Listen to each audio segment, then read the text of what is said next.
नायक भूतवा भविता वा न भूया, न तो कभी था, न कभी है, न कभी मतलब न तो कभी जब पैदा हुआ था, न पैदा होगा, न पैदा हो रहा है ना। तीनों काल है यहाँ पर, न मरता, तीनों मरने पर जीने दोनों के लिए तीनों काल। हाँ, फिर क्या है अजो नित्य, ये अज है, अज माने इसका कोई जन्म नहीं। नित्यम, ये नित्य है, नित्य। शाश्वतो अयम, शाश्वत, क्या शाश्वत है। पुराण, पुराण का मतलब पूरा और नवीन दोनों है। पुराण का मतलब प्राचीन और नवीन दोनों, पुराण का यही अर्थ है ना। और न हन्यते हन्यमाने शरीर, शरीर को के मारे जाने पर भी इसका विनाश नहीं होता है। फिर इसको एक उदाहरण से क्या समझाया, वासांसि जीर्णानि यथा विहाय नवानि गृह्णाति नरोपराणि तथा शरीराणि विहाय जीर्णान्यानि संयाति नवानि। जैसे मनुष्य क्या करता है, वासांसि जीर्णानि विहाय, पुराने कपड़ों को छोड़कर नए वस्त्र धारण नए कपड़े धारण कर लेता है, वैसे ही आत्मा जीर्ण शीर्ण शरीर को छोड़ करके नए शरीर को, ठीक है। तो जिस तरह से कपड़े ही बदलने जाते हैं, हम वही रहते हैं, उसी तरह से शरीर बदलता है, आत्मा वही रहती है। अब यहाँ पर भी बताया है कबीरदास जी ने, बिल्कुल भगवत गीता की तरह से उपदेश दे रहे हैं कि ये जो हमारा सृष्टिकर्ता है, वह सृष्टिकर्ता हमारे आदि में भी है, मध्य में भी है, अंत में भी है। मतलब क्या हुआ,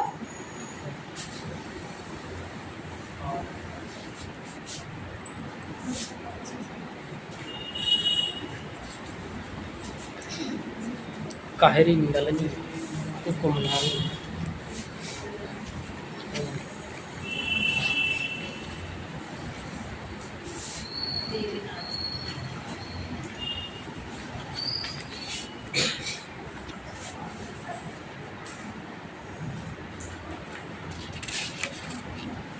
इसके आगे की लाइन क्या है, जल में उत्पत्ति, जल में वास, जल में नलनी तुहरे निवास, है ना। ना तन तपति ना ऊपर आग, है ना। ये पूरा छंद इसी तरह से है ना। एक लाइन कोई और है बीच में, ना तले तपति ना ऊपर आगे तोर होते कौन कासल ला। इसके पहले कोई और पंक्ति तो नहीं है। नहीं, यही है मैम। अच्छा, फिर है कहे कबीर से समान, जय उदित समान ते नहीं हुए हमारी। ध्यान देना आप लोग, ये जल है। कबीर के अनुसार ब्रह्म जीव का संबंध क्या है, वो इस छंद में क्लियर। हमने आपको बताया था कि एक है उपादान कारण और दूसरा है निमित्त कारण। निमित्त कारण, दोनों का मतलब समझा दिया था ना, याद है। उपादान कारण जैसे घड़े का होगा तो मिट्टी उपादान है और ओमकार कौन है, निमित्त कारण, और तब घड़े नामक कार्य संपन्न होता है। लेकिन जब हमारी रचना हुई, सृष्टि की रचना हुई, तो उसका उपादान कारण भी वही है ब्रह्म, और निमित्त कारण भी वही, यानी कि मटेरियल भी वहीं से आया है जो क्षिति जल पावक का मटेरियल है। जब आपने देखा होगा श्री कृष्ण लीला वगैरह में वो मुख बोलते हैं तो ब्रह्मांड पूरा दिखाई देता है।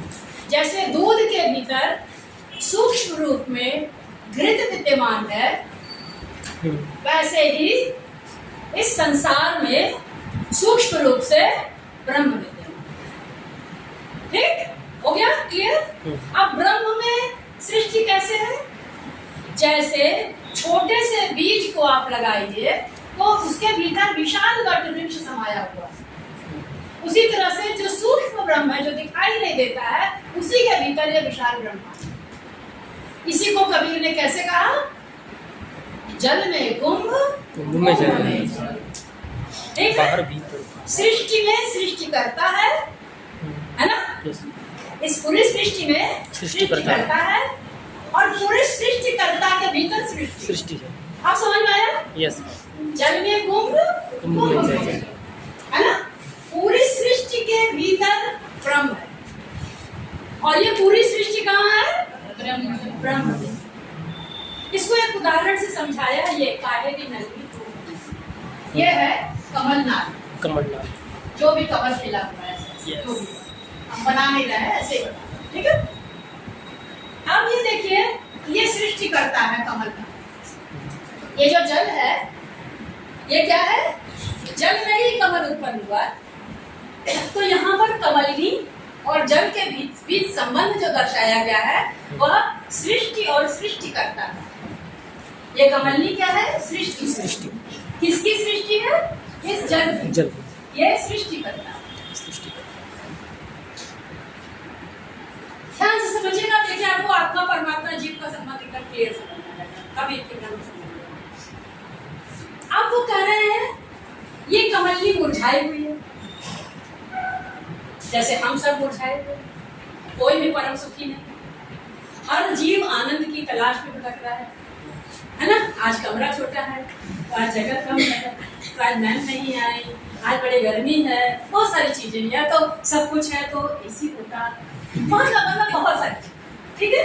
हम सब आनंद की तलाश में भटक रहे हैं, ठीक है? उसी को जीव को कहा कि तुम क्यों घूमला, तेरे ही नाद सरोवर। ये जो सृष्टि करता है, इसमें 3 तत्व माने गए।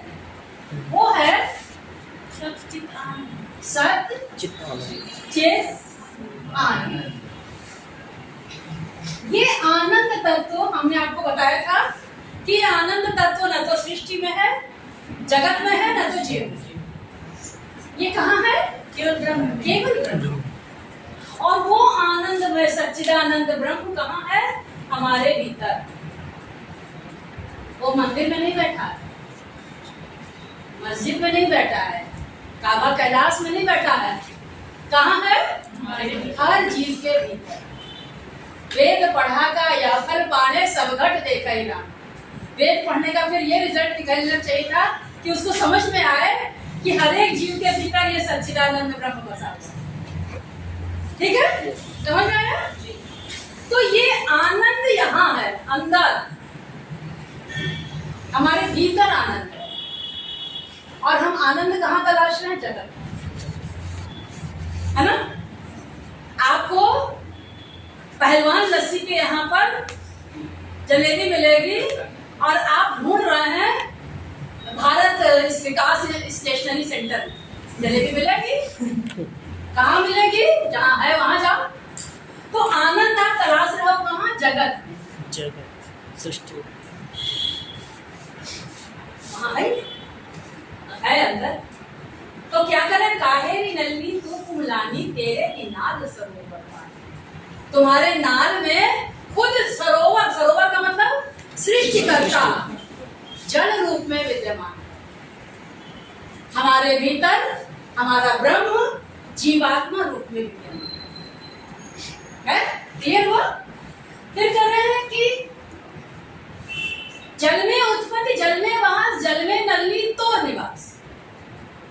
जल से ही तुम्हारी उत्पत्ति हुई है, जल ही में तुम रह रहे हो, और जल तत्व तुम्हारे भीतर भी है ना?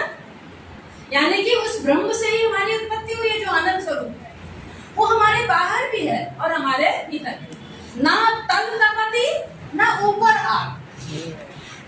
तुम्हारे मतलब नीचे तलाटी में भी वही आनंद तत्व है और पूरी सृष्टि में भी आनंद तत्व। हर जगह, हर जीव के रूप में, हर घट के रूप में। कौन है तो कम कासंदा, मैंने तुम्हारा प्यार किससे लग गया? यहाँ पर अंतरित है ये जवाब, यानी कि तुम्हारा प्रेम जगत से, गलत जगह लगना कहीं चाहिए था। या तो जीवों में लगता, जिसके सबके भीतर राम है ना? और या तो अंतर्मुखी हो जाओ, अपने भीतर के राम को खोज कहाँ रहे हो? नाम है मंदिर, नाम है मस्जिद, ना काबे कैलाश में, मोको कहाँ ढूंढे मंदिर बैठो तेरे पास। और तुम कहाँ ढूंढ रहे? कहाँ से मिलेगा? मिलेगा जब तुम स्टेशनरी की दुकान पर जलेबी खोजोगे तो कैसे मिलेगी? जलेबी की दुकान पे जाओ ना, ठीक है? तो जलेबी की दुकान यहाँ नहीं, जलेबी की दुकान नहीं। तो अंतिम पंक्ति में क्या कह रहे हैं? कहा है कबीर जे उदिक समान। उदिक माने सरोवर, समान माने सब मन उनके में लगा दो। अगर सरोवर में अपना मन लगा दो, सरोवर कौन है?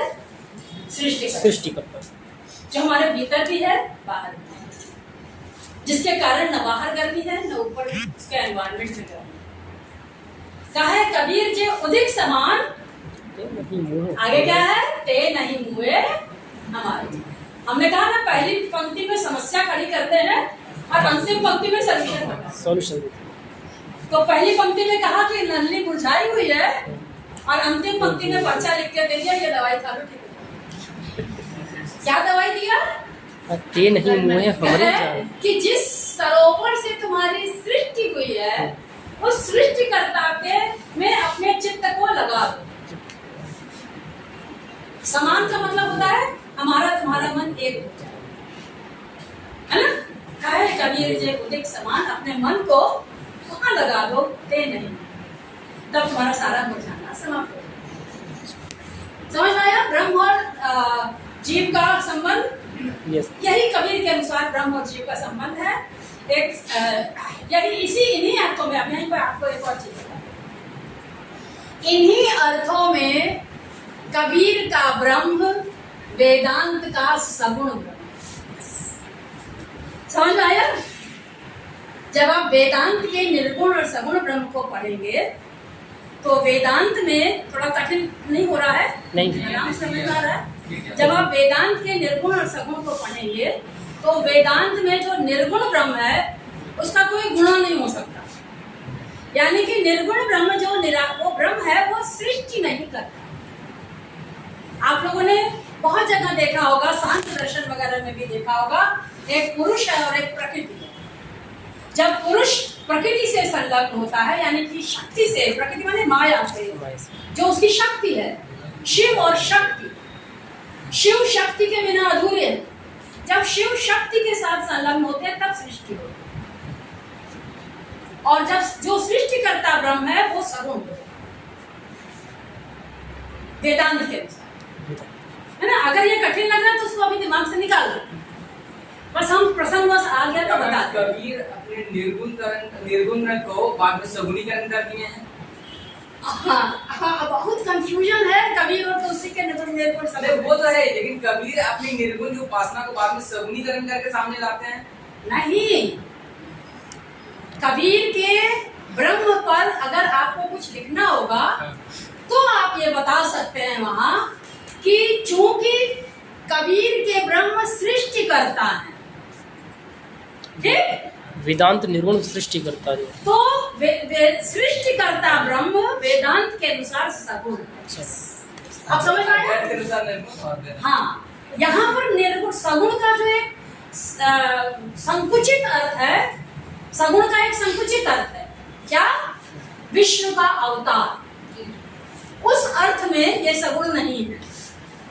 ना दशरथ घर अवतरी आवा, ना लंका के राव सतावा, नहीं जसोदय गुण खिलावा, है ना? ये वाले सगुण नहीं है। दशरथ सुत ते लोक बखाना, राम नाम कर मलम है। ये दशरथ सुत राम नहीं है, यानी कि अवतारी नहीं है। इस अर्थ में वो सगुण नहीं है, लेकिन सृष्टि करता है। अंतर समझ में आया? कबीर के जो ब्रह्म है, हमेशा ब्रह्म को देखिएगा उनके यहाँ वो सृष्टि करते हैं। कई पदों में आपको दिखाई देगा, अभी और आएगा आगे दिखाई। तो सृष्टि करता ब्रह्म वेदांत के अनुसार सगुण।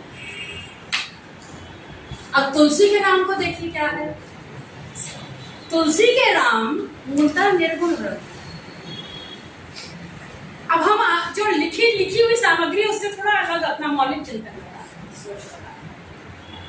निर्गुण सगुण कैसे, निर्गुण कैसे है? तुलसीदास जी कहते हैं, जब पार्वती जी कहती हैं कि हे भगवान ये बताइए कि एक राम वो हैं जिनका आप जाप करते रहते हैं, एक राम वो हैं जो ये दशरथ के पुत्र हैं और पत्नी के वियोग में घूम रहे हैं, ये दोनों एक ही हैं या अलग? तब वो एक ही बताते हैं कि अगुना ही सगुना ही नहीं कछु भेदा। उभय हरहि भव संभव।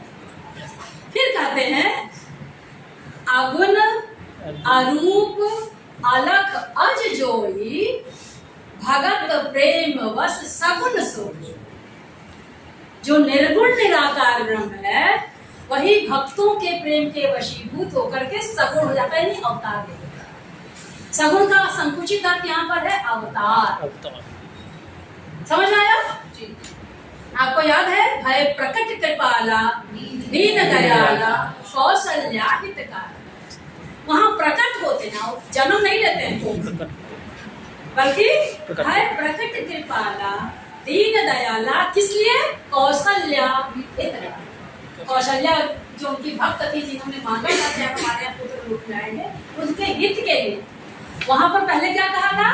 अगुण अरूप अलख अज जोई भगत प्रेम वश सगुन सोई। तो सगुण का संकुचित अर्थ है अवतार। समझ में आया? तो अवतार लेने के अर्थ में ही तुलसी के राम सगुण है और कबीर के राम निर्गुण है, दोनों अवतार ने। आप समझ में आया? दोनों दो एक जगह अवतार लेते हैं, एक जगह अवतार नहीं लेते। तब अब क्या होता है? माता कौशल्या उनसे क्या कहती है कि जय शिशुलीला अति शिवलीला अति प्रियशीला यह सुख परम अनुभव। उनसे कहती ना, इस रूप में आप मत आइए हमारे घर में। लोचन अभिरामा भूषण श्यामा क्या आयुध गुणचारी, इस रूप में नहीं चाहिए। क्या चाहिए? की जाए शिशुलीला। पति ऑर्डर देती है शिशुलीला करो, मुझे वही पसंद है। तब क्या होता है? सुनी वचन सुजाना रोदन ठाना होई बालक सुर रूपा। जो सुर रूप में थे वो बालक रूप में कन्वर्ट हो गए और शिशुलीला चालू हो गई। सुनी वचन सुजाना रोदन ठाना, कहो कहो रोदन। ये है निर्गुण ब्रह्म जो था वो क्या हो गया? सगुण। सगुण का मतलब क्या हुआ? अवतार। ये भक्तिकालीन काव्य की एक अवधारणा थी कि जो अवतार ले वो सगुण है, जो अवतार न ले, जो कण कण में व्याप्त है, वो निर्गुण। वेदांत के अनुसार ब्रह्म निर्गुण ही रहता है, लेकिन जब वह सृष्टि करता है तो सगुण। आप समझ में आ गई बात? स्पष्ट हो गया? कुछ बताने जा रहे थे? नहीं, चलो। अब यहाँ पर इस पद में कबीर ये बताना चाहते हैं कि जो ब्रह्म है वो हमारे आदि में भी था। जब हमारा शरीर पैदा नहीं हुआ था तब भी वो था, जब हमारा शरीर है तब भी वो मेरे भीतर है, और जब ये हमारा शरीर नहीं रहेगा तब भी वो रहेगा। सृष्टिकर्ता हमारे आदि में भी था, मध्य में भी है और अंत में भी है, लेकिन उसका कभी उसका नष्टीकरण कभी नहीं होता। वही पहली लाइन करें, कौन मरे कौन जन्मे पाई सरग नरक कौने गति पाई। है ना? जब बताया जाता कह रहे आत्मा सीधे स्वर्ग गई, बताया जाता था ना, वह पिंडदान कर दिया, अब आत्मा सीधे स्वर्ग गई ना। आत्मा न तो शरीर जाता है नहीं, और न तो आत्मा। अरे न शरीर नहीं, शरीर यही रह जाता है और आत्मा परम तत्व में ही चली जाती है, कोई स्वर्ग नहीं पाता। और मृत्यु शरीर की होती है, आत्मा की। तो कौन कौन मरे कौन जन्मे पाई सरग नरक कौने गति पाई। ये पहले आप सब समझो ध्यान से, तब बेवकूफ बनो, है ना? पंच तत्व अभिगत थे उत्पन्न उपादान का। ये पंच तत्व माने क्षितिज जल पावक गगन। ये कहाँ से उत्पन्न हुआ है? अविगत, वही निर्गुण निराकार जो ब्रह्म है वहीं से उत्पन्न हुआ, मटेरियल वहीं से आया, है ना। फिर क्या कर रहे हैं? एक ही किया निवासा, और वही एक ब्रह्म सबके भीतर निवास सबके भीतर। पंचतत्व, सबका पंचतत्व कहाँ से बना है? मटेरियल कहाँ से आया है? ऐसा नहीं हुआ है कि कहीं का गंगा घाट से आया है, कहीं का जमुनिया नाला से आया है। सबके भीतर जो मटेरियल लगा है सृष्टि वो कहाँ से आया है? एक ही जगह से। और सबके भीतर जो रह रहा है वो कौन है? ये पंचतत्व अभिगत थे उत्पन्ना, एक ही किया निवास। ठीक, यही वेद पढ़ने के बाद जानना चाहिए था। और वेद पढ़ने के बाद लोगों ने क्या जाना? कि हम बहुत बड़े ज्ञानी हैं, अब आप सब हमारी पूजा करो। समझ में आया? वेद पढ़ने के बाद क्या जानना चाहिए था? कि पंचतत्व अभिगत थे उत्पन्ना और एक ही किया, ये जानना चाहिए। ठीक है, कह रहे बिछुड़े तत्व, जब ये पंच तत्वों से बिछुड़ेगा, है ना, बिछुड़न होगा, है ना, या शरीर से निकलेगा, तब क्या होगा?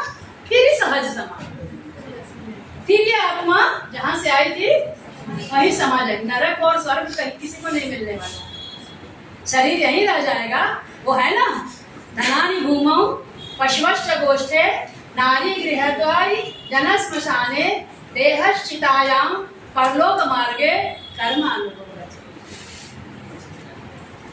यह है ना छांदोग्य उपनिषद की, जिसको कबीर वैसे के वैसे ही उद्धृत कर देते हैं।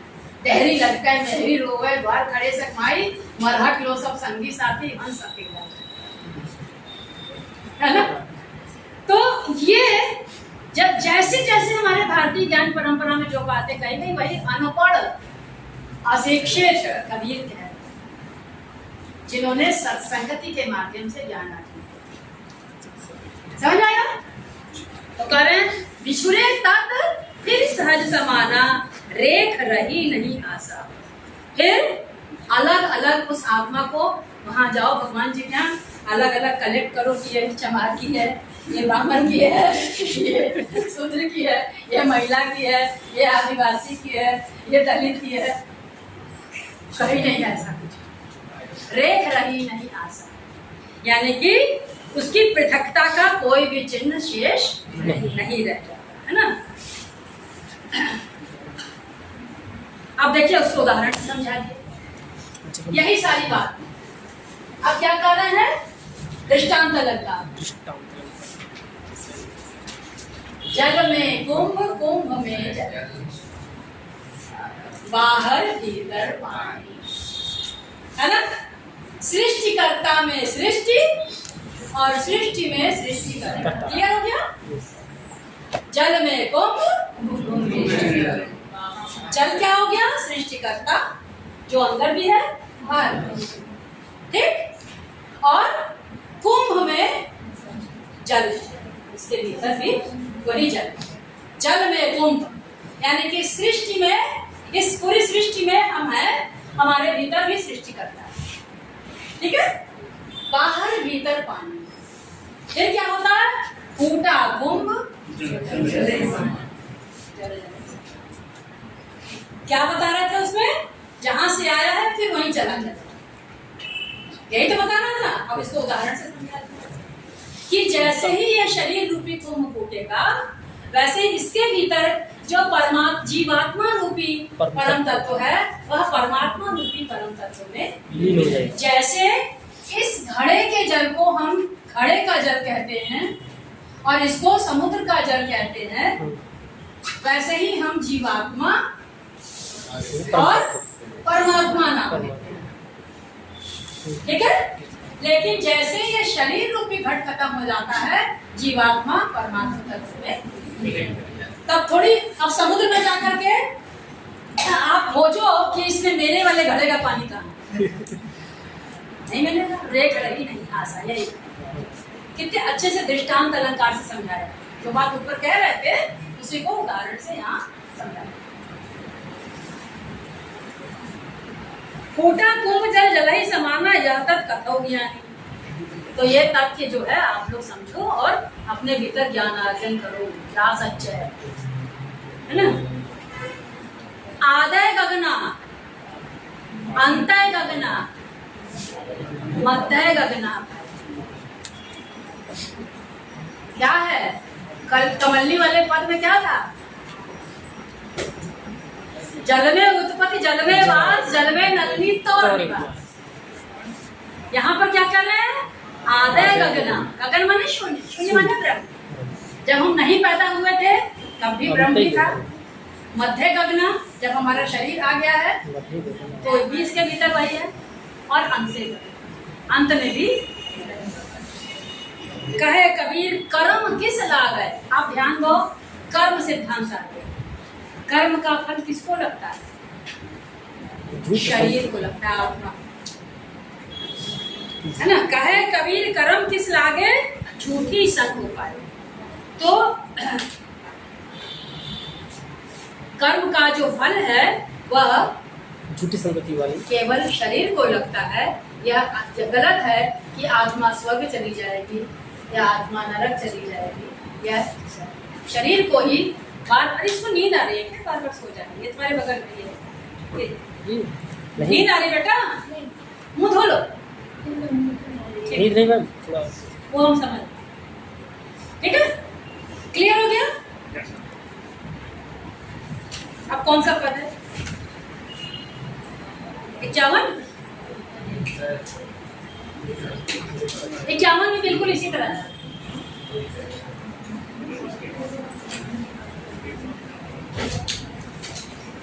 बिल्कुल यही भाव है उसमें। 51 ही ना इसके बाद? बोलो भाई। हाँ? ये बस नहीं है, पाठ्यक्रम किसी के पास नहीं है? क्या नहीं है, 51 है ना? लोका, संबोधन किसको है? लोक को है। लोका जानी ना भूलो भाई, जान बुझकर गलती मत करो। या जानी, पहले जान लो, ना भूलो, गलती मत। क्या? खालिक, खलक, खलक, ये अरबी भाषा में समझाने का वही चीज। जल में कुंभ, कुंभ में जल है। तो अब यहाँ पर क्या कर रहे हैं? खालिक में खलक है और खलक में खालिक। सब घट रहे हो समाई, वो प्रत्येक घट में समा गया है। कौन? जो हमारा खालिक है। खालिक माने सृष्टि, वो सारे खलक में समाया हुआ है ना। खालिक, खलक, खलक में खालिक, सब घट रहे हो समाई। अला एक नूर उपनाया ताकि ऐसी निंदा। एक ही दिव्य ज्योति से सभी लोग बने हैं। तो फिर ता नूर थे सब जग किया, नहीं को ऊंचा नहीं को नीचा, जाका पेंड ताही कस। इसीलिए किसने कहा था? संतन को कहा सीकरी से हाँ, मैंने क्या किया? यही ताकत, इसी ताकत के बल पर कहते तुम हमारा सिंचन नहीं कर रहे हो, सिंचन करता हो। कह रहे हैं कि अला एक है नूर उपनाया ताकि कैसी निंदा, ता नूर थे सब जग किया कौन भला का कौन भला। ता अल्लाह की। अब ध्यान दीजिए, कबीर के जो राम है वो केवल एक नाम में सीमित नहीं है। यहाँ पर वो राम अल्लाह बन गया। अगर वो भक्तिकालीन अवधारणा के अनुसार सगुण होते, भक्तिकालीन अवधारणा के अनुसार, तो क्या होता? हमने 5 तत्व कौन से बताए थे? नाम, रूप, गुण, लीला और धाम। नाम की सीमा में वो बंध जाते है ना, रूप की सीमा में बंध जाते, गुण की सीमा में बंध जाते, लीला करते और उनका कोई धाम नहीं। लेकिन यहाँ कबीर के राम और तुलसी के राम में ये मूलभूत अंतर है कि कबीर के राम नाम, रूप, गुण और लीला और धाम से परे हैं, और तुलसी के राम नाम रूप गुण लीला और धाम में बंधे हैं। ठीक है, एक अवतारी पुरुष है और एक खटखट में। ठीक है, तो अब वो क्या कर रहे हैं, ता अल्लाह की गति नहीं जानी।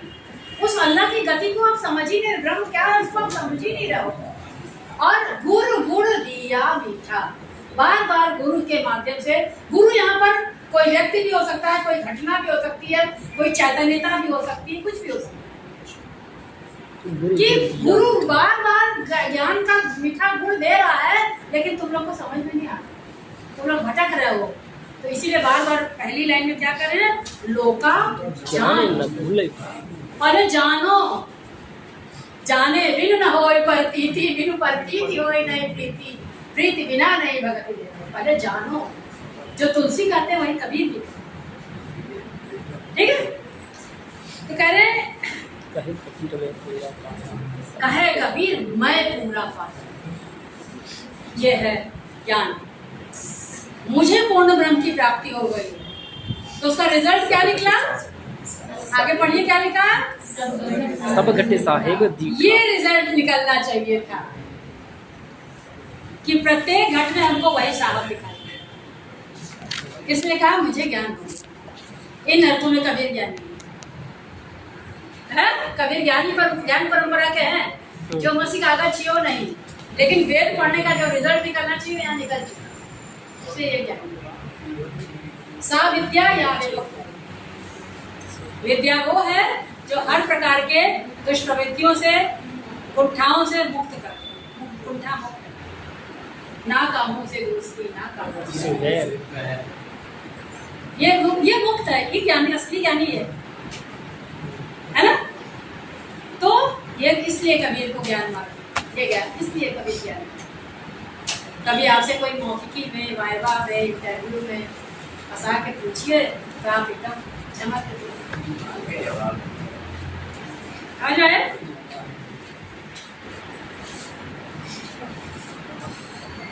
अब कौन सा सवाल, 55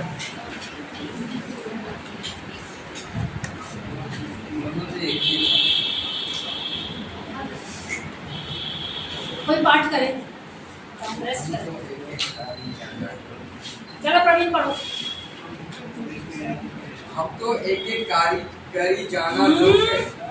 हम तो एक एक करी जाना, ऐसे एक एक पद को, अच्छा, हम तो एक एक करी जाना, ऐसे पढ़ो कि अर्थ क्लियर होता है। हम तो एक एक करी जाना, लोग कहे दीदी को तो दोजक जिन नाही पहचाना। एक ही पवन एक ही पानी, एक ज्योति संसारा, एक ही खाक मरे सब भाड़े, एक ही सृजन हारा। जैसे बाढ़ी काष्ठ ही काटे, अग्नि न काटे कोई, सब घटी अंतरी तू ही व्यापक, हरे स्वरूपी सोई। माया मोहे अर्थ देखी करी, काहे तू गरवाना, निर्भय भया कछु नहीं व्यापे, कहे कबीर दीवाना। क्लियर हो गया, लगभग काफी कुछ। यस, हम तो एक एक करी जाना, एक एक में जमा करना, मैं तो केवल एक मात्र एक ही ब्रह्म को जानता।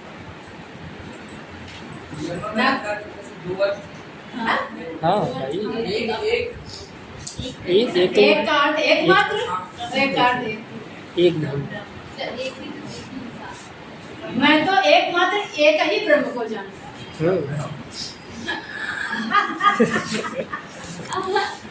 समझ आया? यस, मैंने हम मतलब अब क्या करें, आगे क्या करें, दो ही कहे तीन को दो चार।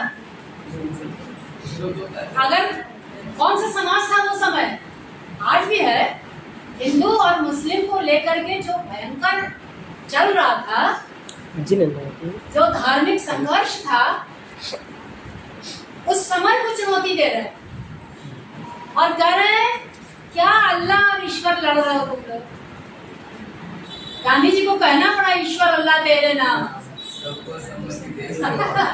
ये क्या कह रहे हैं, हमको तो दोनों एक ही दिखाई देते हैं, हम तो एक एक करे, हम तो एकमात्र एक ही को जानते, एक ही है। उसको चाहे जो कुछ करे। दो ही कहे तिन्हीं को दो जग। अगर कोई कहता है कि ब्रह्म दो है हमारे भारत में, तो उसको नरक, वही असली नरक का भागी हो। दो ही कहे तिन्हीं को दो जग, क्यों? तिन ना ही पहचाना, वो पहचान ही नहीं रहे कि ब्रह्म होता क्या है ना। एक ही पवन, एक ही फिर कह रहे हैं एक ही पवन, एक है पवन, एक ही एक ही पानी, सभी के भी सभी एक है पवन, एक ही पानी, एक ज्योति संसार, एक ही खाक, खाक बने मिट्टी, खाक घड़े सब, एक ही मिट्टी से सारे घड़े बने, सब घड़े, एक ही खाक गढ़े सब भांडे, भांडे बने बर्तन, घड़े बने रचे गए, एक ही सृजनहार है ना। यस एक ही खाक गढ़े सब भांडे, उपादान कारण एक ही है। यस और फिर कह रहे हैं निमित्त कारण भी एक ही है। देखो क्या कह रहे हैं, एक ही सृजनहार हो गया। उपादान कारण और निमित्त कारण सबका एक ही। अब कह रहे हैं वही जीवा आत्मा परमात्मा वाला, जैसे गीता में से समझाया। ये लकड़ी है, लकड़ी तरह तरह के आकार की है, कहीं टेबल के आकार की है, कहीं डस्टर के आकार की है, कहीं चेयर के आकार की है, कहीं बेंच के आकार की है। लकड़ी के अलग अलग, लेकिन लकड़ी के भीतर एक जो कॉमन गुण है वो है अग्नि को की सकारात्मक। सबके भीतर अग्नि है, जैसे ही छुआया जाएगा आग लग जाएगी, है ना। जैसे बाढ़ी काष्ठ ही काटे। फिर उदाहरण बताओ, जैसे बढ़ई लकड़ी काट सकता है, उसको अलग अलग आकार दे सकता है। जैसे मनुष्य ने मनुष्य को बांट दिया, उसे अलग अलग धर्मों में, जातियों में, वर्णों में बांट दिया, लेकिन अंदर से वो नहीं बांट सकते। उदाहरण दे रहे हैं, जैसे बाढ़ी काष्ठ ही काटे, जैसे बढ़ई केवल लकड़ी काट सकता है, अग्नि न काटे। लेकिन लकड़ी, प्रत्येक लकड़ी के भीतर जो अग्नि की सकारात्मक तत्व ग्राह्यता है, इसका गुण है, आंतरिक गुण है आग पकड़ लेने का, वो उसको नहीं काट सकता, है ना। सबके भीतर वो कॉमन गुण है। वैसे ही कह रहे हैं, सब घटी अंतर तू ही व्यापक धरे स्वरूप। बाहर से चाहे जो भी स्वरूप हम लोगों ने धारण कर लिया हो, सबके भीतर आप ही। फिर कह रहे हैं, माया मोहे अर्थ देखते ये माया मोह सब देख करके क्यों गौरवान्वित हो। ये है मुक्त समाज की स्थापना का विजन, है ना। राजा, सामंती समाज में राजा पुरोहित का भय था, और वो राजा और पुरोहित जिसके लिए कबीर दास जी ने कहा, लंका सा कोट, समुद्र की खाई, ता रावण की, वो भी मर गया। एक लख पूत सवा लख नाती, ता रावण घर दिया न पाए। ऐसे वो साहस दे रहे हैं लोगों को। ये जो बड़ा बड़ा महल अटारी, उस समय इब्राहिम लोदी वगैरह जो बड़े बड़े शासक थे, उनको डायरेक्ट कैसे समझाते? ऐसे ही समझा रहे। माया मोहे अर्थ देखकर काहे को कर पाए, ये उन्हीं को संबोधित है ना। ठीक वही भाव है समाज की। संतन को कहाँ सीख आवत जाते पलहिया टूटी, आवत जाते पलहिया टूटी, बिसर गयो हरि नाम। तो वही कह रहा कि माया मोहे अर्थ देखकर वो राजा में और इतना अत्याचार कर रहे हो कि सब किसी काम का नहीं है, कर भी साथ जाए। माया मोहे अर्थ देखकर काहे को गरबाना, कहे निर्भय भया। यही सब सोच करके मैं निर्भय हो गया, कछु नहीं जा पाए। अब मुझे किसी शासक का, किसी शोषण का, किसी भी प्रताड़ना का कोई डर नहीं। कहे कबीर